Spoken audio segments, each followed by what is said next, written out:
I noticed that when most people talk about self-care, they always talk about the physical aspects of self-care, the glitz and glamour of self-care, the going on the girls or boys trip or the vacationing or the spa dates or massages, whatever the physical aspect of self-care looks like. A lot of people just focus on that. I love this quote here because it addresses the things that a lot of people shy away from or they neglect, for whatever reason. But it says that self-care also looks like quietly excusing yourself from people, places, or situations where the energy feels misaligned, inauthentic, shady, or unsafe. And I just wanted to talk about that because it's so important to also understand that self-care is about your mind and spirit too. Most people focus on the body when it comes to self-care and, the physical aspects because we live in a superficial society that wants instant results and wants to see quick change. This is where most people put all of their eggs in the body aspect, right? And then they neglect their mind and their spirit, right? And they wonder why they might go on these self-care journeys or self-care trips or have a self-care day, but then a few days later, they're back in the same slump or feeling low again. It could be because they are neglecting their mind and their spirit. When you cut people off, cutting people off is not a bad thing. It doesn't mean that you're problematic. It's okay to burn bridges, and I think that that's something that people are uncomfortable with.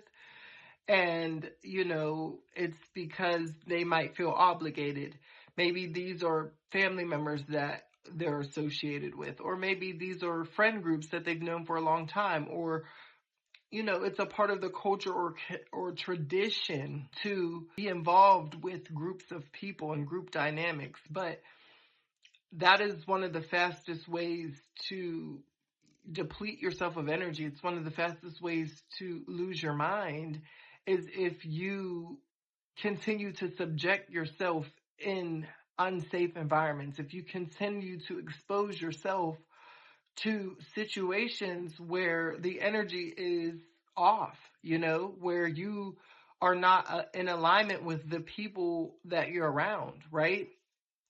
Like, just think about that for a minute. Like, how many national stories and headlines you see where a group of friends go on some type of trip, whether that be in nature or on a vacation somewhere far from their home, and they go with a group of people who are their so-called friends or people that they entrust in, and somehow it ends in tragedy. It ends in someone losing their life. I'm not saying this to say that, those people who tragically passed away, they don't know what self-care is, rest in peace for those people. But that's just an example of if you are not attentive to these other areas of self-care, how extreme it can be. You could potentially lose your life if you're dealing with people who are inauthentic, right?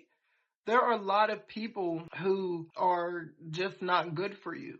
And a lot of the times we think that staying around, or we think that keeping the peace, or we think that we could change people and situations, and that's not the case at all. In order for you to truly be at peace and truly exemplify and embody self-care, you also have to be mindful of your energy and the energies around you, right?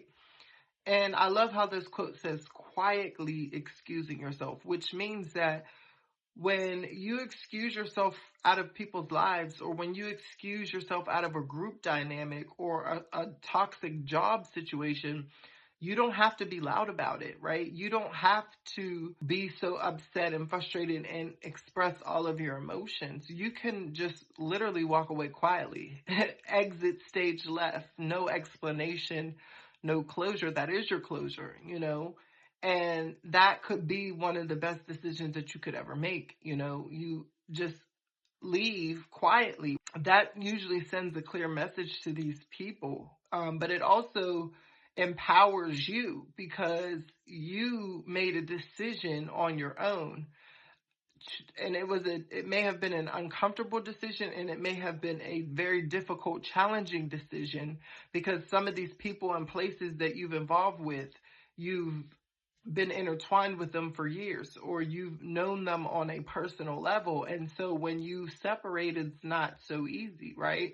But don't be fooled, because again, when you make a decision that is going to elevate yourself and take care of your mind and your body, that is the best thing for you. That is how you keep your peace. That is how you continue to evolve. That is how you keep these energy vampires, people, places, and things out of your life that are not meant for you. Don't feel obligated. Don't feel pressured to stick around in a group dynamic or with people who do not make you feel good, right? Because you lack self-care. You truly don't honor yourself. You truly are not showing up for yourself and reflecting that love inwardly, right?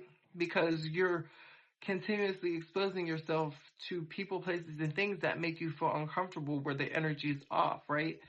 Don't be afraid, guys, to walk away. Even if people are trying to aggressively get you back into their lives, if they're trying to relentlessly get your attention or get you to react or respond, keep a brick wall up. Your self-care, your mental health depends on it, right? And that's vital for your own peace of mind.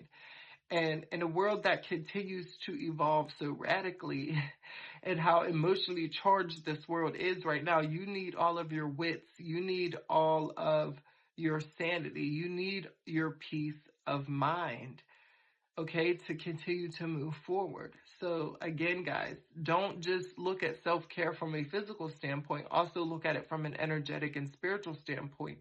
How is your energy? Are you protecting it? How are the people around you? How is their energy? Are they amplifying yours, or are they taking it away? Do you feel safe around certain people, or do you feel uncomfortable? I mean, these are questions that you should always continuously ask yourself in every situation that you're in. And remember that self-care is also spiritual and mental. Love y'all. It's Kar. Follow me for more.